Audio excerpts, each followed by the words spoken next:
What are the signs of a broken man? 1. Well, what I'm going through now. My little girl passed away in her sleep in February. I found her. The screams from my family echo in my head. Daily. Every morning I wake up and cry. I get dressed and go straight to her site. I just interred her Friday. So for the last 8 months I visit an empty plot. Now I sit and cry. And lay where she is. Listen to a few of our songs. And smoke a bowl. Then I go home and cry. And I lie in bed and just stared at YouTube shorts. Just hitting down. Never watching anything. I haven't watched a movie since that morning. I haven't watched a series in as long. I'm intoxicated daily. Either weed or alcohol.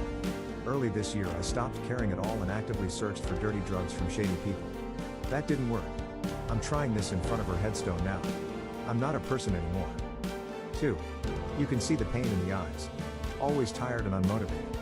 Become very negative and tends to have dark humor and very self-deprecating.